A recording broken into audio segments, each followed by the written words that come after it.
We're back for our college basketball best bets here on Saturday, November 8th. Yesterday, hey, I said we were going to get out to a great start, and we did. Shout out to SIUE, a big victory on the road at UTSA. No, they didn't even just cover. No, well, they did cover, but they won outright. That was big time. The rest of the day, Kansas, what a way to end that first half, and then, oh my goodness. UCI lost at home to Cal Baptist. I didn't see that one coming.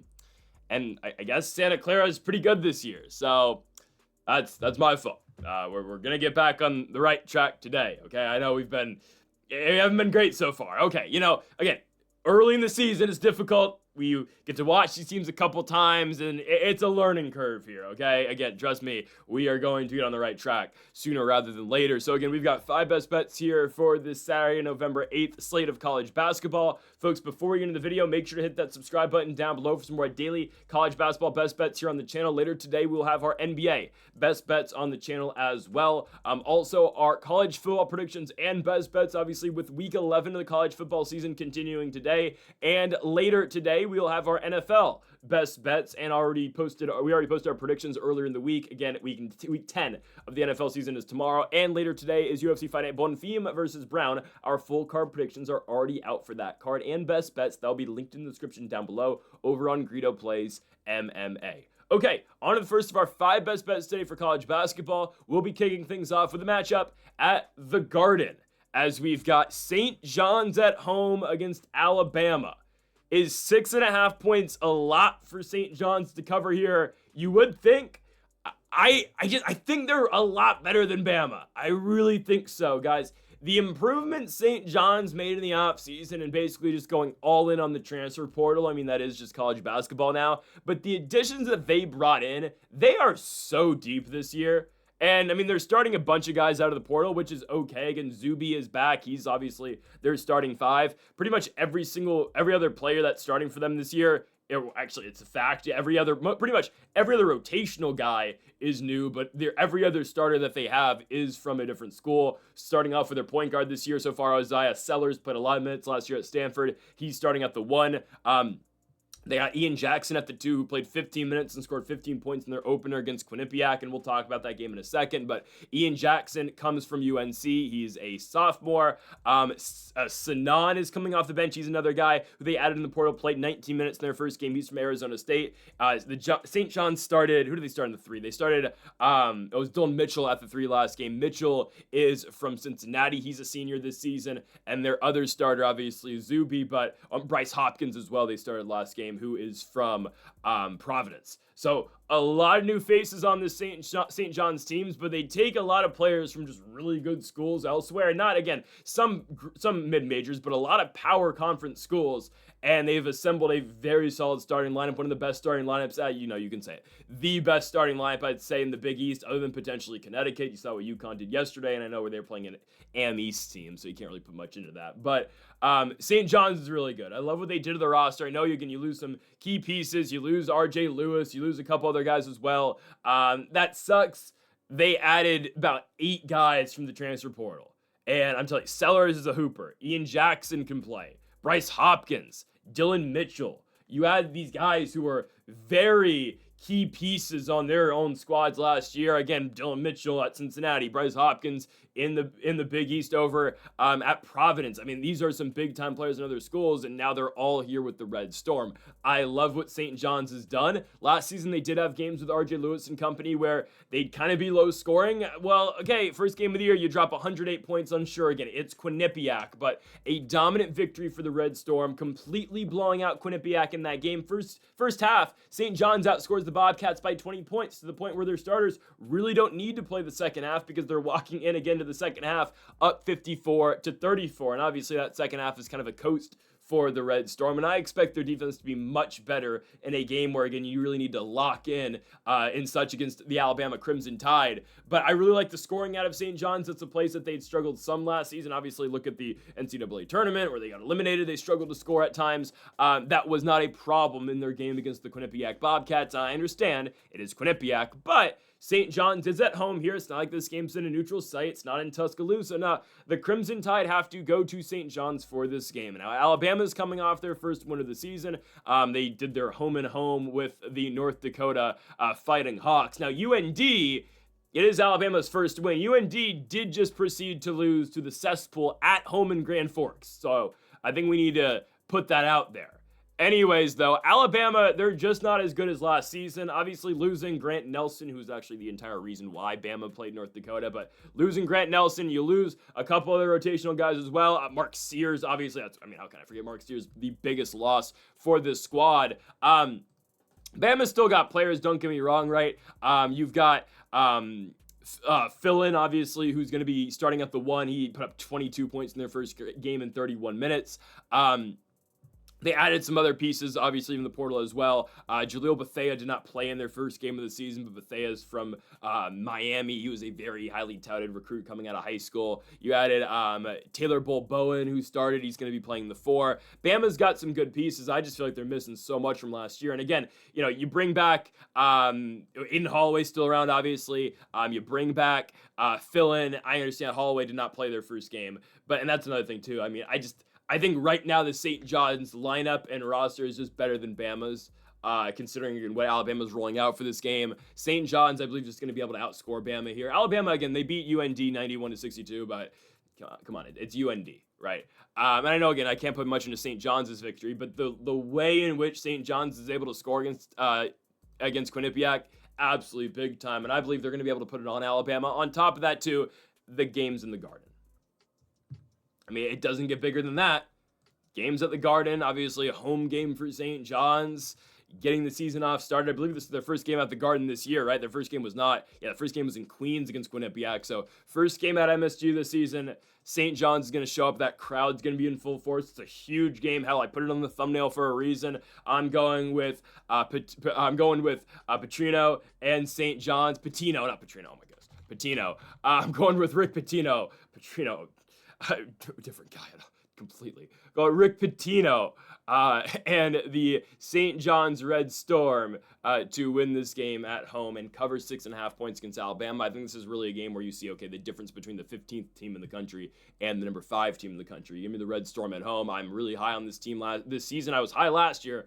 I'm even higher on them this year. So give me St. John's to beat Bama here in their first real big test of the season.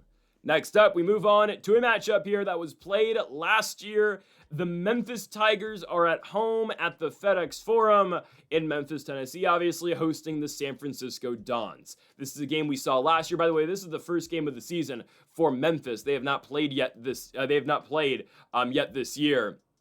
First game of the year on a Saturday. They played at USF last year. They played San Francisco. They went on the road to San Francisco and beat USF by 4 points. Now the line tonight's 3.5. I don't know if that was that game at the Chase Center. It was, yeah. So Memphis went and played San Francisco at the Chase Center, obviously where the Golden State Warriors play. Memphis now obviously going to be playing them where the Memphis Grizzlies play at the FedEx Forum.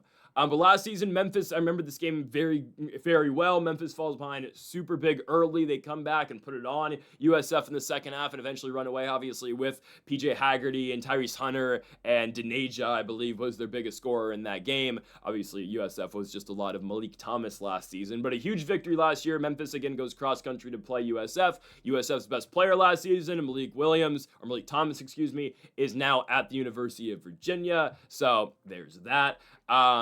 Memphis this season, obviously you lose some big pieces. You lose Haggerty.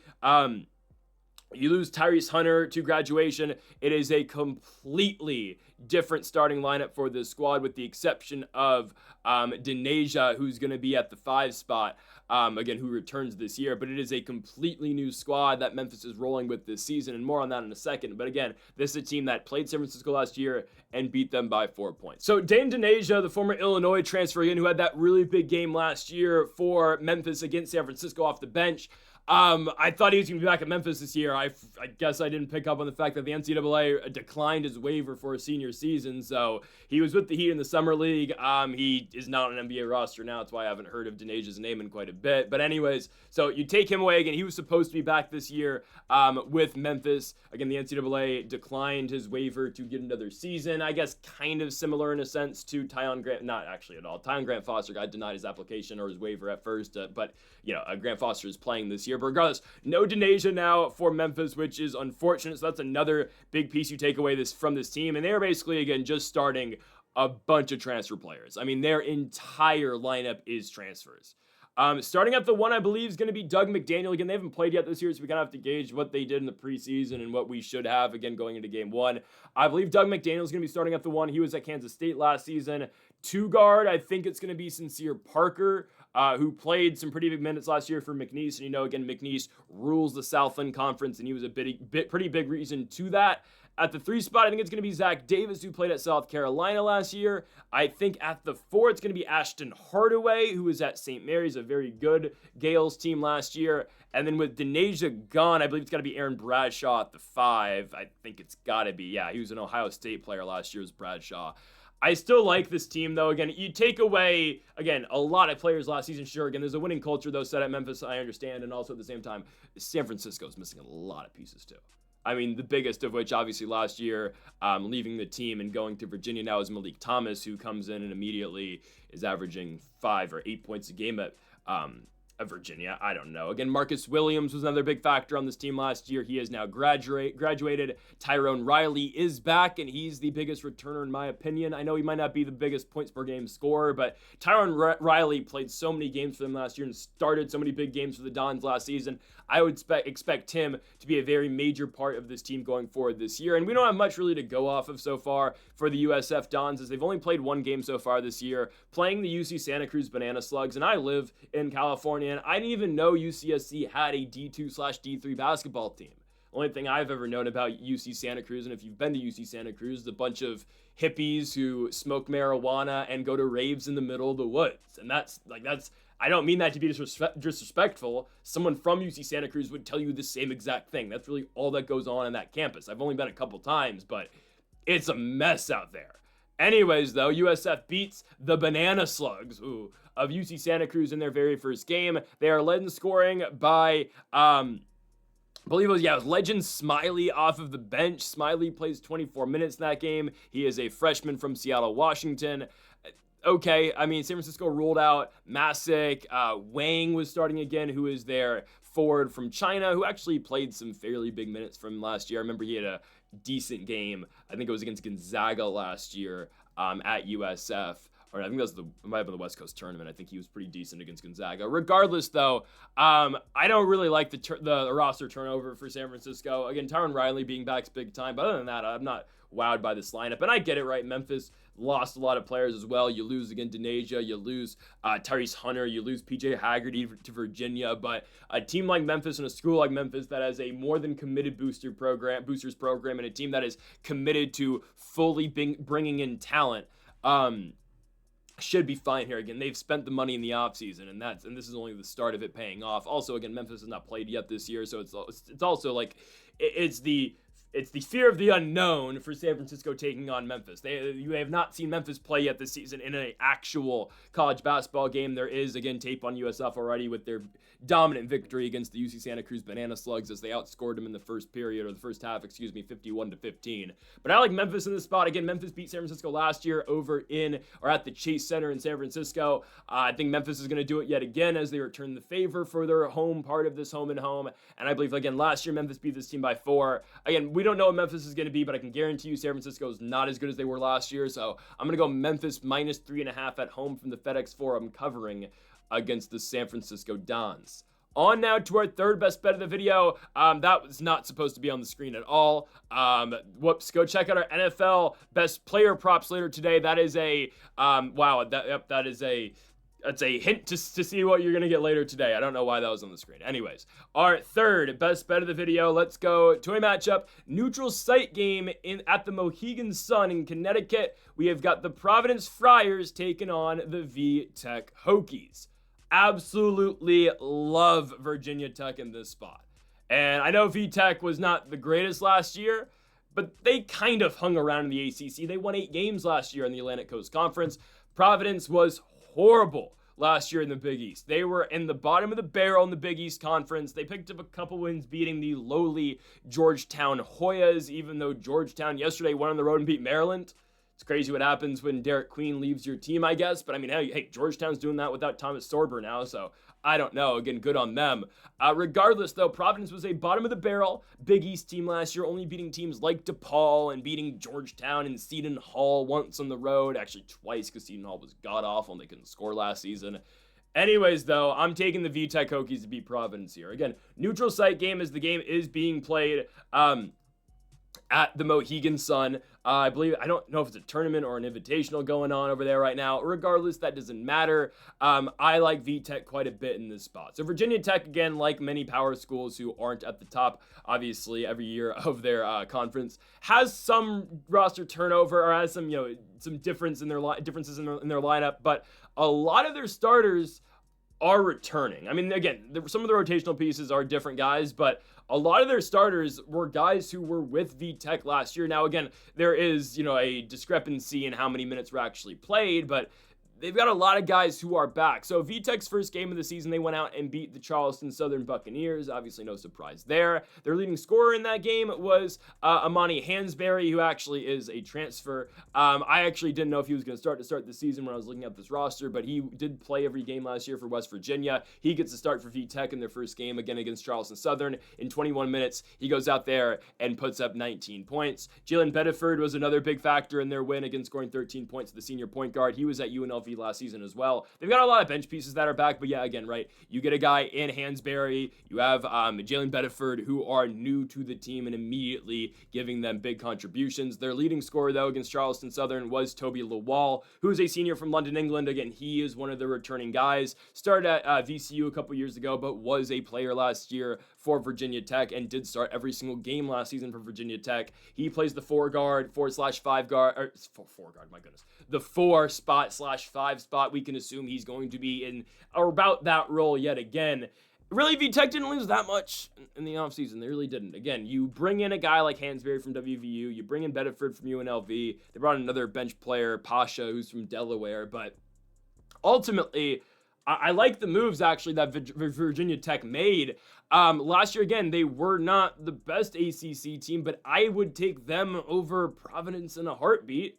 I mean, I'm taking a mid-ACC team over a bad Big East team, and that's exactly what the Providence Friars were last year. And I get it, the bottom of the ACC sometimes can get absolutely atrocious.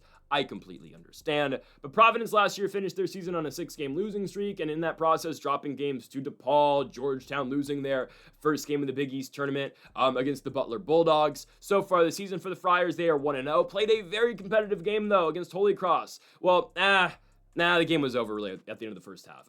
Holy Cross made a run in the second half, cut the lead to about 9 points with like 2 minutes to go. It was a game won by the Providence Friars. They just could not get separation away from the Crusaders in that one. Providence is a team that does have a bunch of returning rotational pieces, but a lot of their starting lineup is completely new players.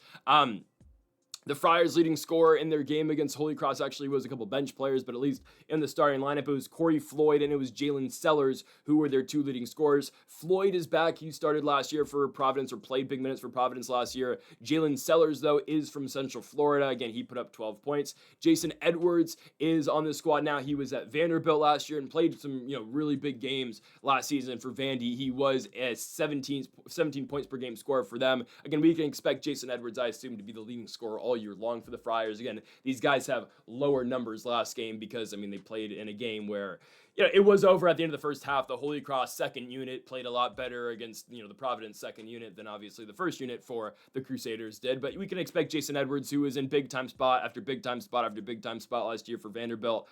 We can expect him to have a massive impact on this team again this year, or on Providence this season. But other than Jason Edwards, I'm really not sold with the Providence Friars. I believe Virginia Tech is the better team in this spot. Again, I really like Jason Edwards here, but other than that, it's not that great of a Providence team.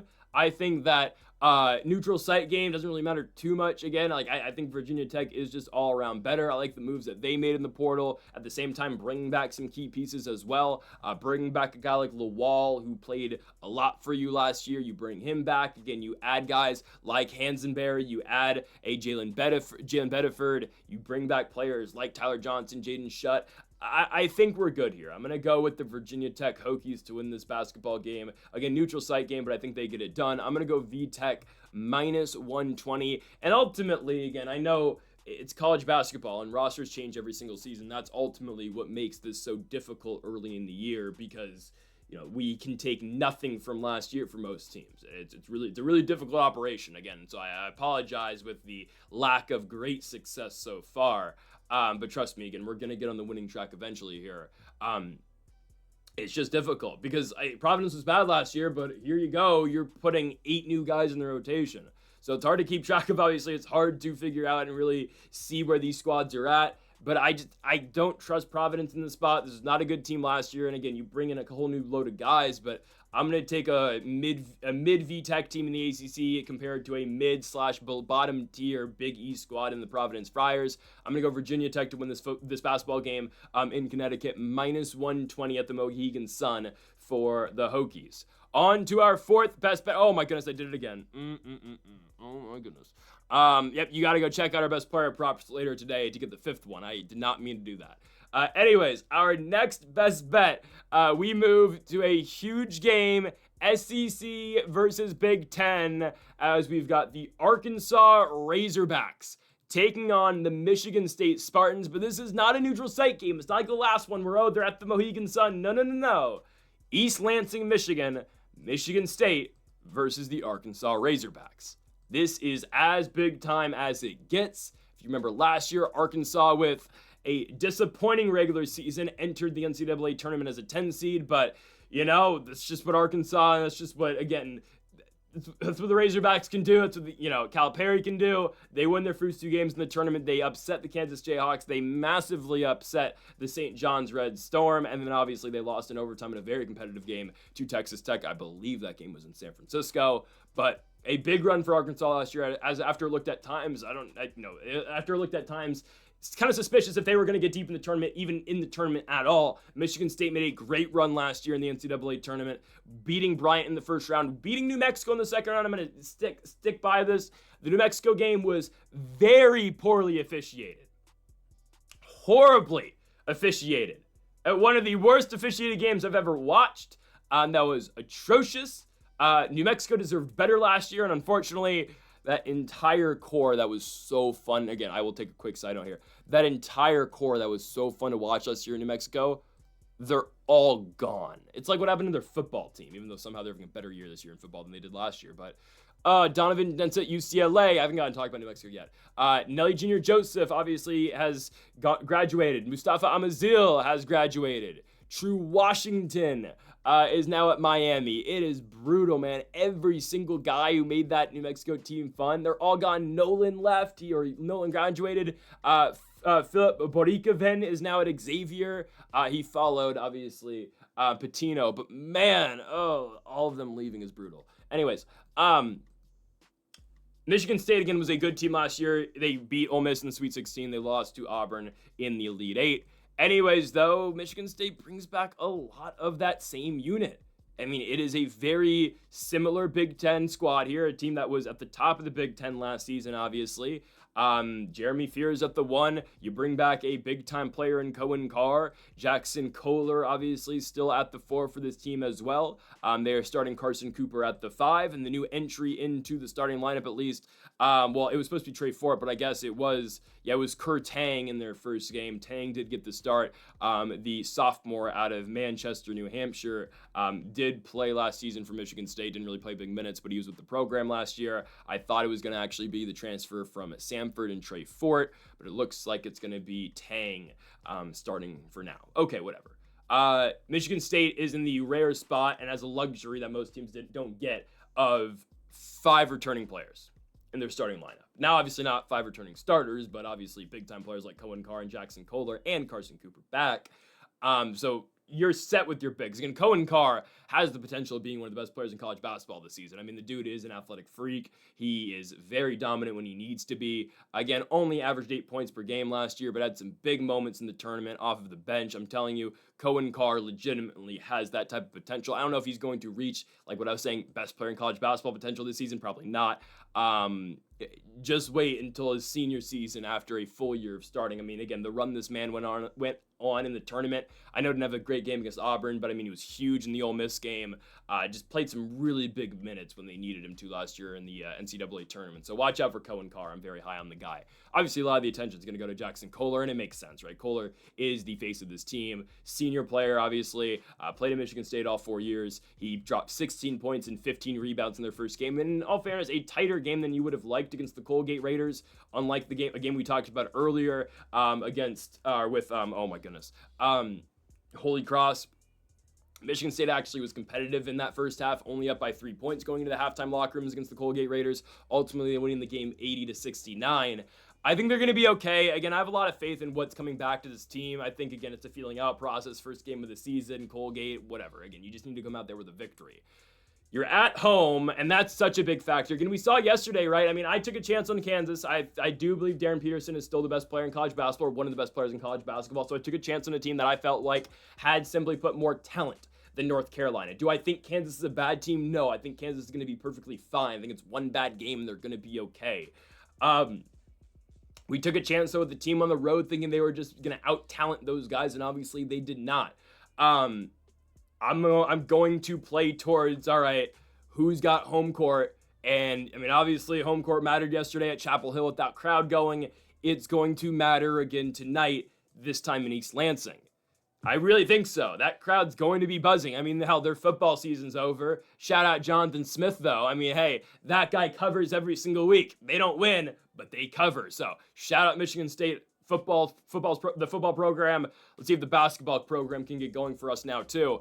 Arkansas brings back quite a bit of talent as well. Again, really salvaged their year late. They were not great in SEC play, but salvaged their season, obviously, in the NCAA tournament. They bring back 4 players in their starting rotation, or 4 rotational pieces that are starting, which is absolutely huge for them. Obviously, the biggest of which being Trevon Brazel. Brazel's back yet again for his senior year. I feel like this guy's been in college basketball for forever now. But Brazel put up 25 points in their first game against the Southern Jaguars. Again, he's returning in the starting lineup. You bring back a guy like DJ Wagner. You got Darius Acuff, who is supposed to be a very highly touted and highly credentialed freshman coming in, dropped 22 points in their first game. Freshman out of Detroit, Michigan. But again, guys, I'm going to side towards the Michigan State Spartans. They are at home. I think both these teams brought back a lot of talent, but I'm going with the home team here. Again, it's a trip for Arkansas to go all the way up to East Lansing, and I think Michigan State will take care of business. So I'm going to go Michigan State minus 135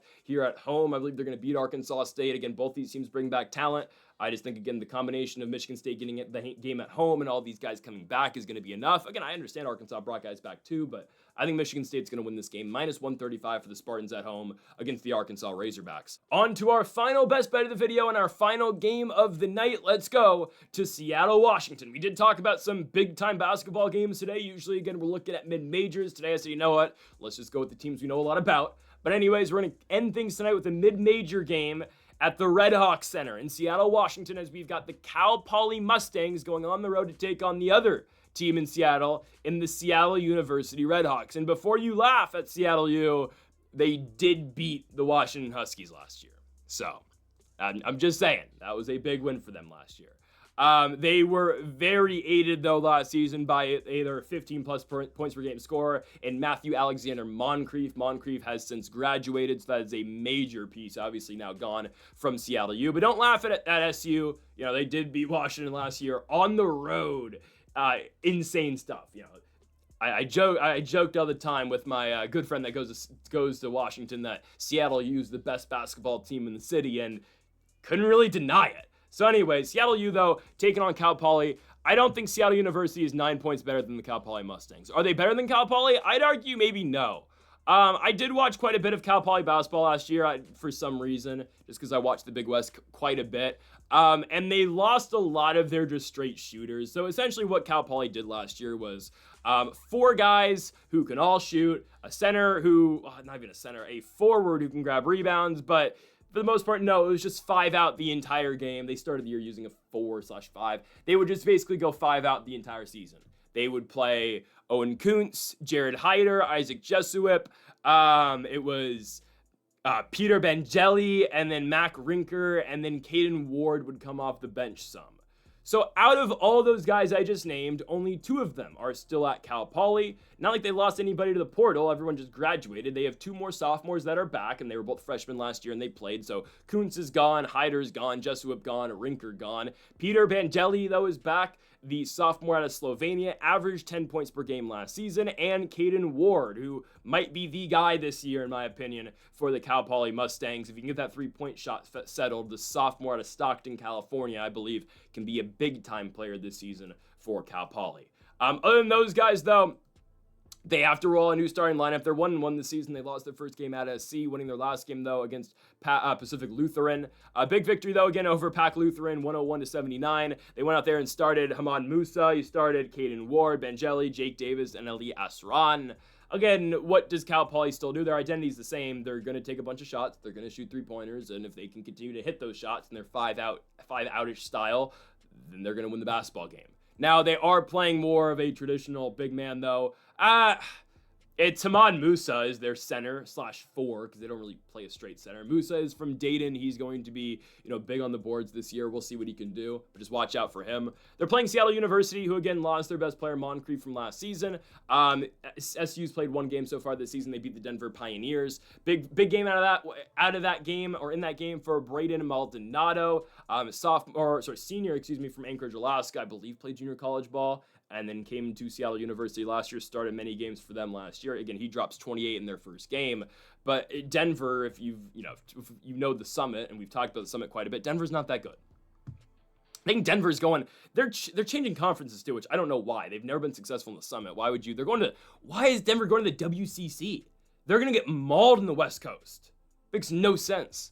But anyways, Denver takes on Seattle University, and they lose by 11 points. Guys, I believe Cal Poly's better than Denver. I think so.